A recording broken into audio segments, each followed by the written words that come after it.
Brought to you by V-Guard, co-powered by Sensodyne. सगळ्यांना जय शिवराय.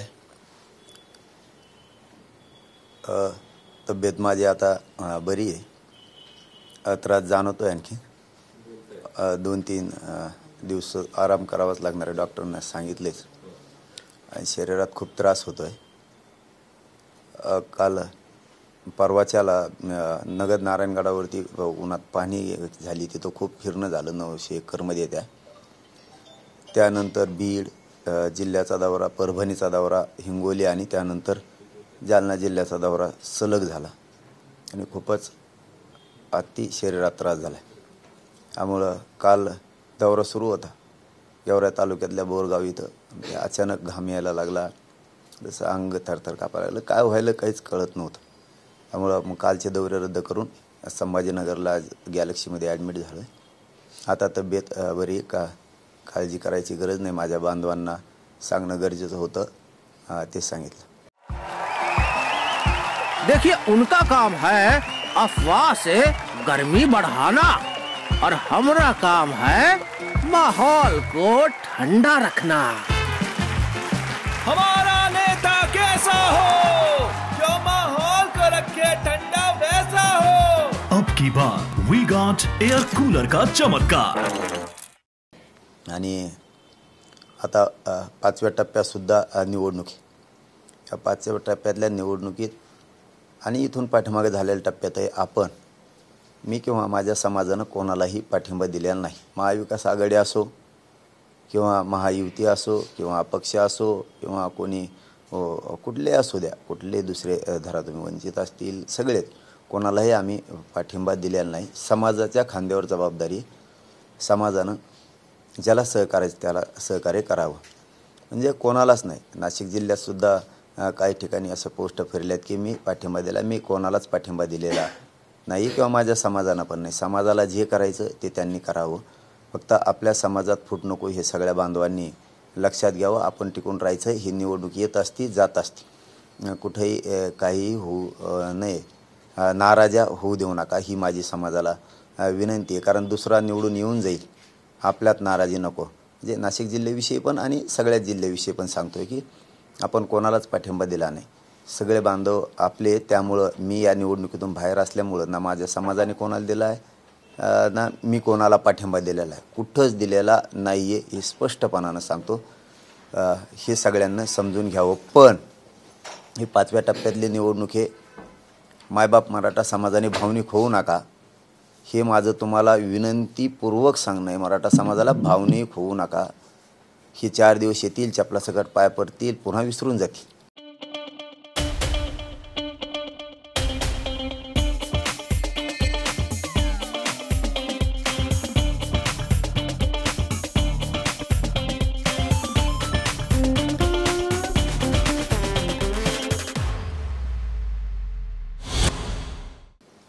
त्यामुळं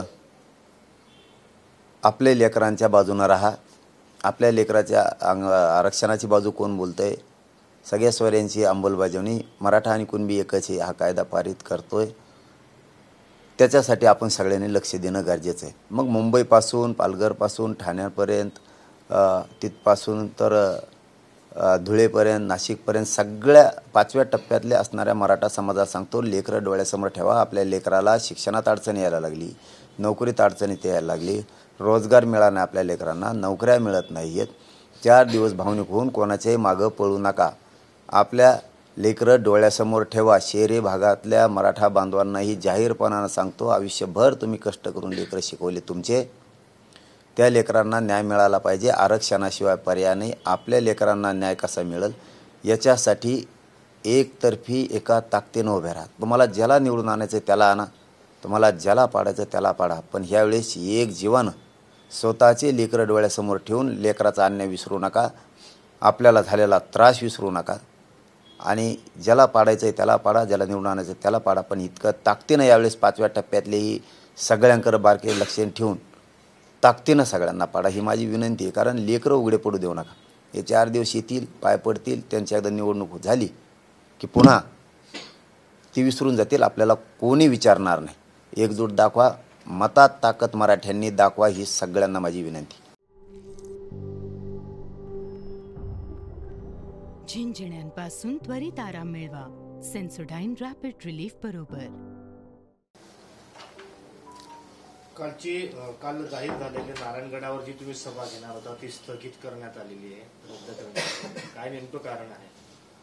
आज ज्यावेळेस मार्चमध्ये मी तयारी करा सगळ्यांना सांगितलं होतं, बैठक पण तिथं मोठी घेतली होती, त्याप्रमाणे काही कारणास्तव त्या बांधवांना काही कामानिमित्त नसेल तयारी झाली, परंतु त्यावेळेस पाणीसुद्धा होतं, अनेक होतं. पण त्यानंतर कडक 2 महिने उन्हाळा गेल्यामुळं बीड जिल्ह्यात प्रचंड दुष्काळ आहे. आणि तिथं आज रोजी जर बघितलं तर साधी एक बांबूसुद्धा ठोकलेला नाही किंवा बल्लीसुद्धा नाही, काहीच तयारी नाही. आणि आंतरवलीत 1-2 करोडच्या आसपास समाज आला होता, तरी पण हाल झाले होते समाजाचे. ते आमच्या डोळ्यासमोर आहे चित्र. माझा समाज आता एक झालेला आहे. मग एक झालेला असून पुन्हा आपण 8 जूनला सभा ठेवली. मराठा ताकदीनं यायला लागला होता. 6 करोड मराठा जर तिथं आला असता तर समाज गैरसोय व्हायला नको होती, समाज माझा तरफडायला नको होता. आणि समाजाने मला परत म्हणले असते, तुम्हाला जर माहीत होतं तिथं काहीच तयार नाही तर आम्हाला सांगायचं ना, आपण पुढं घेतला असता, हाल नसते झाले समाजाचे. म्हणून मी हट्टी नाही, सभा झालीच पाहिजे, हाल झाले तरी चालतील पण झालीच पाहिजे असला हट्टी मी नाही आहे. तिथं काही सुविधा नसल्यामुळं त्यांनीच सांगितलं बीडकरांनी की आम्हाला ह्या 20 दिवसात काहीच होत नाही आहे. मी आधीच म्हणलं होतं की तुम्ही 2-2.5 महिने तयारी करा, परंतु त्यांना दोष द्यायचा नाही, ते आपलेच बांधव आहेत. 4 पावलं मागे सरकारले मग काय फरक पडत नाही. पुन्हा ताकदीने याच्यापेक्षा डबल ती सभा होईल. आता पुढं ढकलली, 8 जूनला नारायणगडावरती सभा होणार नाही आहे, ती पुढं ढकलली. त्याला अनेक कारणं आहेत. पाण्याच्या पण अडचणी आहेत, खूप अडचणी होत्या तिथं. काटे आहेत भरपूर, काट्या पण होत्या, झाडं-झुडपं पण खूप आहेत. ती साफसफाई तिथं कमी आहे. त्यामुळं समाजाच्या आपल्या आया बहिणी करोडो संख्येने जाणार होते. लेकराचे हाल व्हायला नको होते, कारण खूप मोठा कार्यक्रम होता तो लहान नव्हता, तो जागतिक लेवलचा आहे. त्यामुळे 2 पावलं मागे सरकारला, त्यात काही अडचण नाही. पुढच्या तयारीला मराठी लागते. बीडमध्ये निवडणुका झाल्या, मात्र बीडमध्ये ओबीसी आणि मराठा असा एक वाद ठिकठिकाणी पाहायला मिळत आहेत. एकमेकांचे काही गावात तर चेहरे देखील पाहणं पसंत करत नाही, अशा पद्धतीनं वातावरण सध्या झालेलं आहे. तुम्ही काय आवाहन कराल या दोन्ही समाजात? आता बरं झालं तुम्ही तो विषय काढला, कारण मराठ्यांनी नाही जातीवाद केला. मला दाखवा मराठ्यांनी आधी कधी सुरुवात केली. पण समाजाला एक आव्हान नक्की करतो मी, कारण तो विषय तुम्ही काढला ते चांगलं झालं. मला तुमच्यासारख्याच काही बांधवांनी, हुशार बांधवांनी सांगितलं आहे, आणि काही दुसऱ्याही शहाणे माणसं, हुशार माणसांनी सुद्धा सांगितले की तुम्ही शहाणपणाची भूमिका घ्या. मला सांगितलं तुम्ही शहाणपणाची भूमिका घ्या. जो 2 जातीत शांतता राहिली पाहिजे, त्यांना मुद्दाम करायचं आहे. त्यांच्यावरची वेळ आता डोक्यावरची निघून गेलेली. ते त्यांना निवडून येऊस तर खासदार केला, आमदार केलाच गोड बोलतात. त्यांच्यावरची वेळ गेलेली. ती अशी वेळ गेली, आणि हे मलाही माहीत होतं. त्यांच्यावरची वेळ गेली की ते गुरगुर करतात, हे मलाही माहीत होतं. परंतु माझ्या समाजानंच अन्याय का सहन करायचा? काय चूक आहे माझ्या समाजाची? आम्ही काय तुमचा नुसता अन्याय सहन करायलाच जन्म घेतला आहे का? काय संबंध? परंतु मला सांगणार आपले तुमच्यासारखे काही होते हुशार बांधव, आणि बाकीच्यांनी सांगितलं की तुम्ही शहाणपणाची भूमिका घ्या. तुम्ही शांत आपल्या समाजाला राहायचं म्हणून सांगा, कारण हे मुद्दामहून गुरगुर करणार आहेत. आता त्यांच्यावरची वेळ गेलेली. आपल्या पोरात मराठ्यांच्या पोरात प्रचंड रोष आणि खतखते की त्यांना हे अन्याय सहन होत नाही. बीडच नाही तर मराठवाड्यात राज्यातल्याही लोकांना तो अन्याय सहन होईना. त्यामुळं तुम्हीच थोडं दोन्ही जातीत शांतता राहील याच्यासाठी तुम्हीच शहाणे व्हा. तुम्हीच समाजाला सांगा की बाबा हो शांत राहा. मी समाजाला सांगतो की काही शहाणे बांधवांचं ऐकलं पाहिजे, कारण त्यांच्यावरची आता वेळ गेलेली, त्यामुळे ते गुरगुर करणार आहे.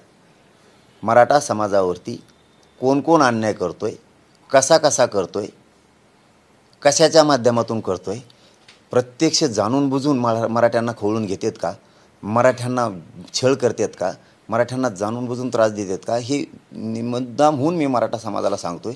महाराष्ट्रातल्याही सांगतोय आणि बीडचा विषय काढला म्हणून तिथल्याही सांगतोय की काय होतं आहे, काय सोशल मीडियावरती होतं आहे, बार काय ना लक्ष ठेवा. शहाण्या माणसांचं, काही तज्ज्ञांचं, काही हुशार बांधवांचं म्हणणं आहे की ते मुद्दाम करणार आहेत तुमचं लक्ष आरक्षणापासून हटण्यासाठी, कारण त्यांचं भागलं आता. ते निवडून येतील किंवा पडतील, पण त्यांचं भागलेलं आहे आता, त्यामुळे ते करतील.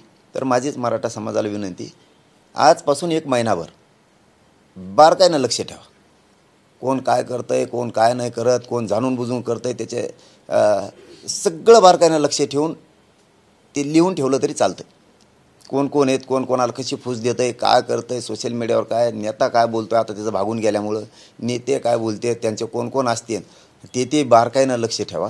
आजपासून 1 महिनाभर लक्ष ठेवा. किती चुका होत्यात बघू. आपण मात्र आता शांत राहा. पण तुमच्यावर वेळ आली तर स्वसंरक्षण करा. स्वतःच शांत राहा. त्यांना काय अन्याय करायचा नाही. 1 महिनाभर बघू. मी समोरच्यालाही सांगितलं की ठीक आहे, तुमचं म्हणणं आहे, आम्ही तर बोललोच नाहीत, ते आधी तिकडून बोललेत तेव्हा आम्ही इकडून बोललो, परंतु जरा किती दिवस गुरगुर करतात हे बघू. जरा महिनाभर लक्ष ठेवा काय करतात काय नाही. पण याचा अर्थ असा बी नाही, तुमच्यावरती जर जास्त बेतायला लागले तुमचं स्वसंरक्षण तुम्ही करा. कारण सांगणाऱ्याने मला चांगलं सांगितलं की पाटील हे तुम्हीच आव्हान करा आणि तुम्ही शहाणपणाची भूमिका आम्ही म्हणतो म्हणून घ्या. आपल्या पोरात प्रचंड खदखदे आणि रोष निर्माण झाला आहे. त्यामुळं यांच्यावरची आता वेळ गेली. यांना मराठ्यांच्या नेत्याची गरज होती आणि बऱ्याचशा नेत्यांचंही म्हणणं आहे त्यांच्या व्यासपीठावर बसलेल्या मराठ्यांच्या की आम्हाला वाटत नव्हतं की हे असं घडून आणतील. मग तो पक्षाचा कोणचा मराठा असू द्या, कार्यकर्ता कोणचाही असू द्या, आम्हाला वाटत नव्हतं हे असं करतील. पण आता हे त्यांचं वारं निघून गेलं. अगोदर म्हणले पाय पडले, पदर पसरते म्हणलेत, कुठं आयुष्यभर विसरणार नाहीत म्हणलेत, एवढ्याच वेळेस निवडून द्या म्हणलेत.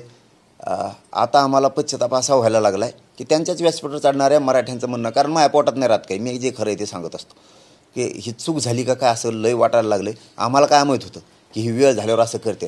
त्यामुळं सांगणाऱ्यांचं म्हणणं आहे की आपल्या पोरात खूपच रोष, खूप खदखदे आणि ते गुरगुर मुद्दाम करायलेत. पण आता त्यांनाही सांगणं ठीक आहे, तुमच्यावरची वेळ गेली, तुम्ही येता निवडून येता पडताल, काय व्हायचं ते होईल दोन्हीपैकी एक काहीतरी. मी तर काय समाजाच्या खांद्यावर दिली होती, हरकत नाही. परंतु पुढं आणखी निवडणुका आहेतच. किमान माझं एकट्याचं मत सांगतो. मी पाठीमागेही सांगितलं की धनंजय मुंडेबद्दलची तरी आमची भूमिका अशी होती, माझी म्हणतो मी, समाजाची कशी होती मला नाही माहीत, की तो माणूस प्रामाणिक आहे, तो उपकार विसरत नाही. कारण ज्यावेळेस संकट होतं, ज्यावेळेस अडचणीत होते, त्यावेळेस मराठ्यांनी सांभाळलं. ते कधीच उपकार विसरत नाहीत, कधीच. आणि ते सातपंथी, ते जातीवाद बी करत नाहीत. आणि मी लोकांना खूप सांगायचो, त्यांच्या लोकांनीसुद्धा त्यांचा आदर्श घेतला पाहिजे. कारण गोपीनाथ मुंडे साहेबांसुद्धा जातीवाद इतका केलेला नव्हता. तसं धनंजय मुंडे कधी जातीवाद नाही करत, त्यांचा विचार यांनी घेतला पाहिजे. परंतु हे 2-4 दिवसात असं वाटायला लागलं की ते पण पुढं सगळ्यात पोस्टच काय टाकायला होते, मलाच काय मारीन म्हणते त्यांचे कार्यकर्ते. अरे जा, कसले स्वप्न बघता. पण जाऊ द्या, ठीक आहे. मराठा समाजाला माझं आव्हान मी बघतो, माझं मी बघतो, काय अडचण नाही. माझं संरक्षण करायला माझा 6 करोड मराठा खंबीर आहे, ते जाऊ द्या, ते होत राहील. परंतु समाजाला सांगतो की शहाण्या माणसांचं काहीचं म्हणणं आहे, तज्ज्ञांचं म्हणणं आहे, खूप हुशार लोकांचं म्हणणं आहे, जातीय शांतता राहावी, त्यांना ठेवायची नाही. जातीय शांतता तुम्हीच आव्हान करा. कारण आपल्या पोरासुद्धा प्रचंड खतखते, प्रचंड रोष. त्यामुळं तुम्हीच सांगा. म्हणून मीच मराठा समाजाला सांगतो, शांत राहा. किती चुका करतात बघू, शांततेनं घ्या. एकदम कोण किती कोणत्या भावनेनं बोलतो याच्यावर लक्ष ठेवा. कारण आपण त्यांना 5 पिढ्यात विरोधक मानलेला नाही आहे, परंतु आता त्यांची इच्छा आहेच. तर बारकाईनं लक्ष ठेवा. फक्त आजपासून महिनाभर शांततेनं सगळं बघा. कोण कोण काय बोलतं आहे तेही लिहून ठेवा. किती चुका करतात हेही आपण म्हणणाराला दाखवू. आता आपण म्हणणाराला दाखवू कोणाच्या चुका आहेत ते, काय काय करतात, कसं कसं केलं आहे. आणि याच्या पलीकडे सांगतो, पण तुमच्यावर जर अन्यायच व्हायला लागला तर स्वसंरक्षण करा. हां, मी शांत बसा म्हणलं म्हणून तुमचाही काही घातपात होऊ नये. स्वसंरक्षण करा, सावध राहा. पण सगळ्यांनी शांत राहा. बघू 1 महिन्याच्या नंतर किती चुका करतायत, मग नंतर बघू. पाटील, तुमचे काही जुने फोटो उपोषणाच्या वेळेला भेट देण्यासाठी नेते येत होते, मात्र ते फोटो आता निवडणुकांमध्ये पोस्टर म्हणून किंवा सोशल मीडियाचे पोस्ट म्हणून वापर करतायत. म्हणजे त्यांना असं म्हणायचं की मला पाटलांचा आशीर्वाद आहे आणि मी निवडणूक लढतोय, असं 2 जणांनी केलंय. नावाने सांगता येणार, मात्र ही अशी परिस्थिती उद्भवतीये, तुमच्या नावाचा, तुमच्या ब्रँडचा फायदा घेतला जातो, असं वाटतंय का? हो ना राव, ते बी खरं आहे की मी बघतोय ते इकडे येते आणि फोटो कधी दे.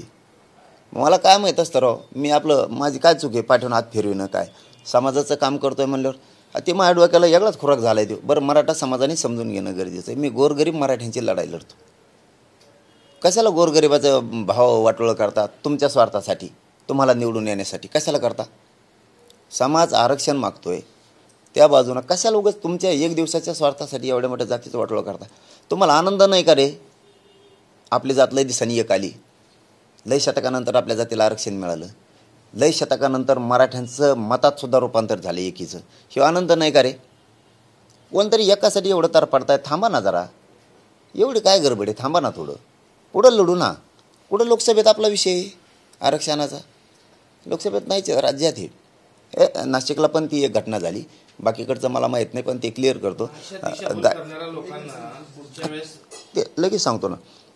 गायकर साहेब पण माझ्याकडे आले होते, फक्त उभा राहिलो म्हणलेत.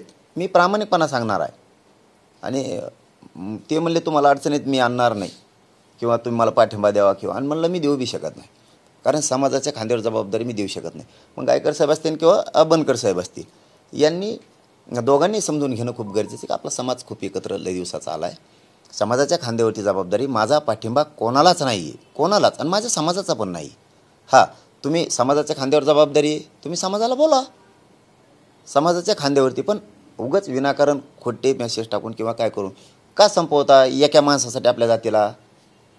खोटा पाठिंबा किंवा खोटं फोटो घेऊन मिरवा, कमून खोटं करून आपली जातीकडे बघा, माझ्याकडे बी बघू नका. माझ्या फोटोत काय नाही, मी कधी येऊ नाही किंवा मी काय कोणी हे नाही, माझ्या फोटोसाठी नाही म्हणत मी, पण आपल्या एवढं मोठं जात डोळ्यासमोर ठेवा. काही दिवसांनी जात एकत्र आली, जात डोळ्यासमोर ठेवा आपली. कशाला लॉस करता जातीचा? ती कोणतरी एकजण निवडून येईल, नाही तर पडन. आपला समाज ठरवेल, आणि समाजालाच माझी विनंती, हे करणारे महाराष्ट्रभरात आहेत, हे करतील, पण सामान्य गोरगरीब करोडो मराठ्यांना माझं आव्हान आहे, 5व्या टप्प्यातले निवडणूक करताना डोळ्यासमोर लेकरं ठेवा. त्यांना रोजगार नाही आहे, त्यांना नोकरी नाही, त्यांना आरक्षण नाही, त्यांना शिक्षण नाही, त्यांचे काय हाल चालले आहेत. मुंबईसारख्या सिटीत, पुण्यासारख्या सिटीत नोकरी करतात आपले लोक, छोट्या छोट्या नोकऱ्या, लेकरं शिकवतात नोकऱ्या लागावात म्हणून, त्यांचे हाल अपेष्टा कायम राहणार आहेत. डोळ्यासमोर हे ठेवा की आपल्या लेकरांना आरक्षण मिळालं पाहिजे, आपल्या लेकरांना रोजगार मिळाला पाहिजे, आपले लेकरं मोठे झाले पाहिजेत. मी आरक्षणासाठी तुमच्या लेकरांसाठी लढतोय. समाजानं हे विसरू नका, आपलं आंदोलन विसरू नका, आपल्यावर झालेला छळ विसरू नका, आपल्यावर झालेला अन्याय विसरू नका. एक गठ्ठा सगळे एका ताकदीनं चाला, ज्याला पाडायचं त्याला एक निर्णयाने पाडा, इतकं पाडा. पण इकडं कशी फजिती झाली 4 टप्प्यात, तशी 5व्या टप्प्यातसुद्धा झाली पाहिजे. एक वाटा, कोणचा नेता कोणी म्हणून तुमचा आहे, कोणी म्हणून ह्यो तुमचा आहे, कोणी म्हणून तो पाहुणा आहे, ती म्हणून मावशीचं पोरग आहे, ते आत्याचं पोरग आहे. इथं नात्यागोत्याचा काही संबंध नाही, इथं करोडो मराठ्यांच्या लेकराचा विषय. त्यामुळं सगळ्यांनी आपल्या बाजूनं कोण उभा राहील, तुम्हाला ज्याला पाडायचं त्याला पाडा, पण इतका ताकदीनं पाडा. ह्यावेळेस इथून पुढचा ह्या 2-3 दिवसाचा कल तरी मराठ्यांनी उलटा पालटा फिरवा सगळा. ज्याला पाडा त्याला पाडा, पण ताकदीनं पाडा. लेकरं डोळ्यासमोर ठेवा. नसता असं म्हणायला नको की मराठा लेकरांसाठी सुद्धा एक आहे. आपण एक झालेलं मताची ताकद दाखवा, ही माझी तुम्हाला हात जोडून विनंती सगळ्यांना. वारं फिरू द्या, ताकदीनं पाडा. पाटील, तुमचं उपोषण जेव्हापासून सुरू झालं त्यानंतर राजकारणामध्ये वेगळीच दिशा पाहायला मिळाली. आता निवडणुका आल्यात, तुम्हाला वाटतं की फरक पडलाय? आहे ना भाऊ, डर आहे ना मराठ्याचा, 100% डर आहे. मी कोणाला पाडा म्हणलो नाही, पाडण एक नाव दाखवा मला, आणि एक माणूस मीडियाच्या बांधवाला माझी विनंती आहे, एक माणूस माझ्या पुढं उभा करा की मी म्हणलं महायुतीला पाडा किंवा महाविकास आघाडीला पाडा. एक फोन करून सांगितलं आहे किंवा एक माणसाला कानात सांगितलं एक आणा, मी याच्यात नाहीच. पण एक मात्र खरं आहे, माझ्या गोरगरीब करोडो मराठ्यांचा डर नव्हता, तो डर तयार झाला. म्हणून 5व्या टप्प्यातल्या मराठ्यांना सांगतो, तुमचा डर कायम राहायला पाहिजे. एका जिल्ह्यात मोदी साहेबांना 3-3 सभा घ्याव्या लागल्या, कधी झालेलं नाही. मीडियाच्या समोर 10 वर्ष साहेब कधीच आलेले नाहीत मोदी साहेब, कधीच. इतक्या मीडियावाल्यांना आव्हान केलं होतं तरी नाही आले. आता व्यासपीठावर भाषण संपलं की व्यासपीठावर मीडियाच्या बांधवाला टाईम आहे. माझ्यासारखंच मी जसं व्यासपीठावर कुठं तुम्हाला रस्त्यावर वेळ मिळतो तिथं वेळ देतो, कारण मी जाणतो तुम्हाला, तुम्ही गरीब आहेत, मी गरीब आहे. गरीबाची गरिबीला जाणे, त्यांना सत्ता हस्तगत करूच तर गरीबाची गरज होती मोदी साहेबाला. आता सत्ता मिळाली, गरिबाला नाही गिनीत ते. आता ही सत्य परिस्थिती. महाराष्ट्रात इतके वेळ मोदी साहेब कधीच राहिले नाही, कधीच. इथंच आहे दादा, 7-8 गोधाड्या आणल्या, इथंच पडते, सकाळी उठलं सुरू झापका. म्हणजे हे रिअल आहे. आम्ही काय भाजपच्या विरोधात नव्हतो, मोदी साहेबाच्या विरोधात नव्हतो, आमच्यावर अन्याय तेवढा झाला भाजपच्या काही स्थानिक नेत्यांमुळे. आणि त्यांना असं वाटायला लागलं 5 टप्प्यात निवडणूकच फक्त मराठ्यांची एकीमुळे. मस्त 88 उमेदवार आहेत तिथं एका टप्प्यात, आणि आपली इथं 5 टप्प्यात. म्हणजे मोदी साहेबांनाच इथं बसून ठेवायचं त्यांना. मग कशाला मराठीवर जातीवाद केला? काही गरज नव्हती ना. हे म्हणायचे ओबीसीच्या मताची गरज आहे, मराठ्याची नाही. आता म्हणतात मराठ्याशिवाय पान हलू शकत नाही महाराष्ट्रात. याला म्हणतात मराठ्याचा डर. आणि याला पुढचा एक डर लय आणखी. यांना वाटतं हे पोट्ट इतकं बेकार आहे म्हणजे मी, की हे गोरगरिबाला पुढचं सत्तेत घालील, मुसलमानाला घालील, दलितांना घालील, मराठ्यांना घालील, धनगर बांधवांना घालील, 12 बलुतेदारांना ह्यो सत्तेत घालीन, गोरगरिबाच्या हातात सत्ता दे, आपलं टंबरळ वाजे. यांना ती एक लय मोठी आहे. आणि मी काय चुकीचं करतोय? गोरगरिबाच्या लेकराला न्याय मिळाला पाहिजे हेच काम करतोय माझ्या मराठ्यांसाठी. आता मी म्हणू नये तोंडानं, पण खरं सांगतो पुऱ्या शरीराची चाळणी झाली माझ्या हात. कुठं लावली सलाईन तरी त्या याच्यामध्ये हे निघायला लागले, लावताच येत नाही. पहिल्या लावलेल्या सलाईनीत म्हणते इतके. मी माझ्या समाजासाठी मरायला तयार आहे. माझ्या समाजाला मी न्याय देणार आहे. माझ्या करोडो मराठ्यांच्या लेकरासाठी मी बलिदान बी द्यायला तयार. मरायला फिरायला मी भेट नाही. 4 तारखेला उपोषण करणार म्हणजे करणार. त्यात मी काहीच बदल करू शकत नाही, कोणी बी आला तरी. मी उपोषण करणार. एवढ्याच वेळेस मी समाजाचं यासाठी ऐकत नाही की मला माझ्या समाजाला न्याय द्यायचा. समाजाला फक्त पाठबळ माझ्या पाठीशी ठेवावं, समाजानं माझ्या पाठीशी राहावं, मला आशीर्वाद द्यावा. मला काय अपेक्षा नाही. 4 तारखेचं उपोषण होणार आहे. त्याच्यानंतर मराठा समाजाने कसे आंदोलन करायचे त्याचा प्रोग्राम समाजाला दिला जाणार आहे. परंतु ही जी निवडणूक आहे याच्यात एकजूट दाखवा, मतातसुद्धा एकजूट दाखवा. ज्याला पाडायचं त्याला पाडा, ज्याला निवडून आणायचं त्याला आणा, पण एकजूट मात्र याच्यात दाखवा. स्वरूप कसं असणार आहे? गेले अनेक उपोषण तुम्ही टप्प्यांमध्ये केलं होतं, हा उपोषण देखील तशाच पद्धतीच्या तशाच स्वरूपाचं राहणार आहे का टप्प्याटप्प्यातला? आम्ही आणखीन प्रोग्राम टाकला नाही, परंतु माझं आमरण उपोषण फायनल आहे. टप्पे कसे करायचे आंदोलनाचे, काय करायचे हे पुढच्या ह्याच्यात आम्ही करणार आहेत. मात्र प्रोग्राम आणखीन ठरलेला नाही. मोगायच्या याच्यातला एक विषय सांगायचा राहिला की पहिल्यांदी महाराष्ट्रात इतक्या सभा झाल्याने इतके नेते एकत्र आले. हे मराठ्यांची एकजुटीची भीती आहे, आता मताची सुद्धा भीती आहे. कोण पडल कोण निवडून याच्याशी आम्हाला नाही देणं घेणं. मराठ्यांची भीती इतकी की यांना महाराष्ट्रात राहावं लागलं. इथंच मराठ्यांचा विजय झालेला आहे. आणि याला जोडून पहिल्यांदी फडणवीस साहेब खरं बोलले. पहिल्यांदी त्यांना त्याच्याबद्दल आम्ही मार्क देतो आहे. कारण त्यांनी कुठंतरी प्रेस घेतली आणि त्या प्रेसमध्ये सांगितलं जरांगे पाटील कोणत्याच पक्षाकडून नाहीत. त्यांना पत्रकार बांधवांनी प्रश्न विचारला त्यावेळी, युतीकडून येत ना महाविकास आघाडीकडून येत. पहिल्यांदा ते खरं बोललेत, त्यामुळे त्यांना मार्क द्यावा लागते. आणि दुसरं असं की ज्यांच्यामुळं जातीवाद व्हायला लागला महाराष्ट्रात त्यांनी खड्यासारखं बाजूला सारिलं, त्याच्यातही मार्क द्यावा लागतील. फक्त आता एकच, पुढच्या काळात मला राजकारणात यायचं नाही, माझ्या समाजातसुद्धा यायचं नाही. आमचे सगळ्या स्वारीची अंमलबजावणी द्या, मराठा आणि कुणबी एकच कायदा द्या, आम्हाला राजकारणात जायचं नाही. पण तुम्ही नाही दिलं, मी मात्र 100% माझ्या समाजासह विधानसभेला मैदानात असणार आहे. आणि मग ज्यांनी आत्ता आमच्या हातापाया पडून पदरं पसरून उपयोग घेतला मताचा मराठ्यांचे शेकडो नेते व्यासपीठावर बसवले, स्वतःचं साधून घेतलं आणि आता साधल्यावर गुरगुर सुरू केली, त्यांनासुद्धा पुढं विधानसभेला त्याला उभा राहायचं आहे. मग त्यांनाही त्या टायमाला कळल मराठ्यांची ताकद काय. कारण त्यावेळेस मी ओपन नावानं बोलणार आहे. ह्यावेळेस तरी म्हणत होतो पाडा समाजाच्या खांद्यावर जबाबदारी, मी ओपन नावानं सांगणार. आणि ज्याचं नाव ओपन न सांगितलं त्याला पाडूनसुद्धा आम्ही दाखवणार.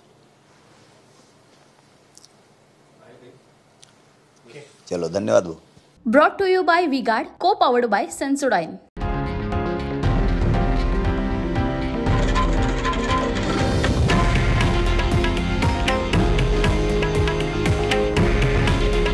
हे आहे देशातील नंबर 1 न्यूज नेटवर्क आणि आपण पाहत आहात TV9 मराठी.